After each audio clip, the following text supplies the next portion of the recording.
Parliament turned into a battlefield today, and Mélanie Joly was the one leading the charge. Pierre Paul came in swinging, attacking Joly over Stellantis' decision to shift part of its auto production to Trump's America. But what followed was pure political dominance. Joly didn't just defend the government's record.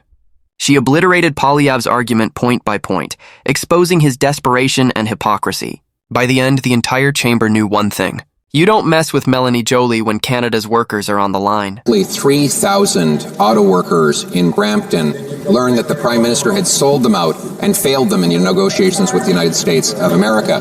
To make matters worse, this Liberal government and this Liberal finance minister forked over $15 billion tax dollars to the company that is moving their jobs south. Thousands of jobs, $15 billion at stake, families waiting for answers. Poilievre's words hit hard. The chamber was tense. The opposition smelled victory. They thought they had Canada cornered. But Mélanie Joly didn't flinch, calm, razor-sharp, unmistakable. Every accusation fired back with precision. Every jab flipped on its head. Canada's defender was in the arena, ready to obliterate the narrative. The attack kept coming. Poilievre tried to frame betrayal, failure, and weakness. Every sentence aimed to destabilize. Every statistic meant to shame. But Joly stood taller. Her calm became power. Her words became action. Parliament watched, silent and stunned as the story flipped in seconds. Poilievre expected hesitation. He expected uncertainty. Instead, Joly's authority dominated the room. Families, workers, Canadians watching at home, they saw it too. Canada will defend its own. Corporate threats, foreign pressure, they would meet strategy, force, and resolve. The tension reached its peak. The chamber felt it. The message was clear. Today was not just another debate. Today was a statement.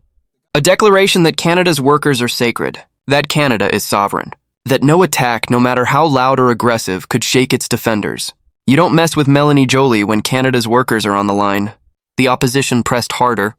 Pierre Poilievre launched a relentless attack, repeating the same accusations, trying to corner Mélanie Joly.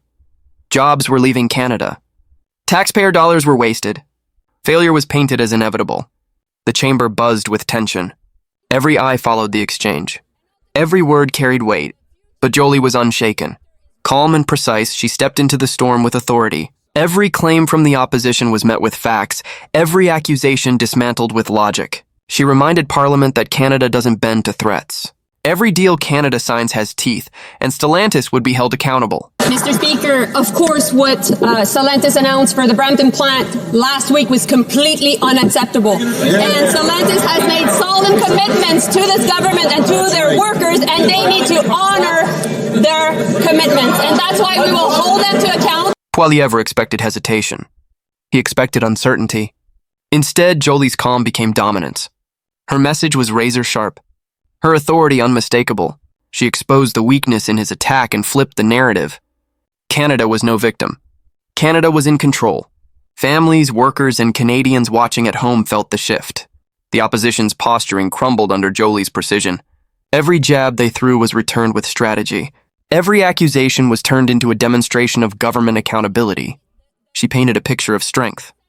Canada would protect its workers. Corporate boardrooms could try to intimidate, Washington could threaten, but Canada had a defender who would not back down. This was more than policy. This was power, presence, and the nation's future hanging in balance. Even in the midst of aggression, Joly's composure was unshakable. Every counterpoint she made added weight. Every sentence reinforced confidence. Parliament watched a masterclass in defense, authority, and pure political dominance. By the end of this exchange, one thing was clear. You cannot rattle Mélanie Joly. She would fight for every Canadian worker. And the opposition's attacks? They were already crumbling under her precision and resolve. The battle escalated. Poilievre tried every angle, pushing the narrative that Canada was losing the fight for its own workers. He painted a picture of corporate power and foreign influence, trying to corner Mélanie Joly into admitting defeat. Every word from the opposition was meant to pressure, to force hesitation. But Joly had already anticipated the trap. Calm, unwavering, she turned tension into opportunity. Every attack fired back into a lesson of Canadian strength. She reminded Parliament that Canada's auto workers are world-class, unmatched in skill and dedication. Threats from Stellantis or Washington were not the end game. They were the moment to show strategy, precision, and resolve. Mr. Speaker, let me be extremely clear. We'll fight for these jobs because Canadian auto workers are the best auto workers in the world. And we will make sure that Stellantis face all consequences, including legal ones. That being said, an hour ago, I met here in Ottawa with the head of Canadian Stellantis. The room shifted. Every jab from the opposition met resistance. Every expectation of weakness was met with calm authority. Joly flipped the narrative in seconds. What Poilievre presented as crisis, she reframed as opportunity. Canada had leverage, Canada had plan, Canada had its people. This was a strategic pivot. The government wasn't reactive. It was proactive. Meetings were happening. Pressure was applied. Legal options were in motion. Every move was calculated to protect jobs and assert Canada's sovereignty. The opposition could only react, scrambling to maintain control of a narrative already lost. The chamber watched as power reversed again and again. Every accusation from the opposition highlighted a commitment by the government. Every fear they tried to sow reinforced confidence in Joly's leadership. Canada was at a crossroads, and Joly made it clear. The nation chooses action over surrender, strength over hesitation. By the end of this section, the message was unmistakable.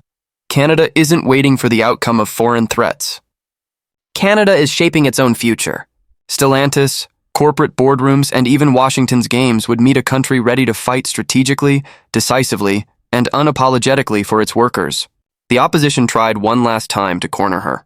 Poilievre repeated the attacks, questioning the guarantees for Canadian workers and pointing to the $15 billion handout as proof of government failure.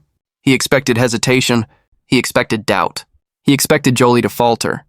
But Mélanie Joly stood unmoved. Every accusation met with strategy. Every question met with clarity. She reminded Parliament that contracts are enforceable, that Stellantis must honor its commitments, and that Canadian jobs are not negotiable. She turned pressure into a showcase of accountability. Mr. Speaker, when this government negotiates contracts, they're good ones. And so my colleague will have the chance to see these contracts. That being said, we will make sure to put full pressure on the company. These jobs need to stay in Brampton. These jobs need to stay in Canada. And ultimately, the future of the auto sector is bright, and we'll continue to fight for it. The room felt the shift. Poilievre's attacks, meant to create fear, instead highlighted the government's preparation, its foresight, and its control.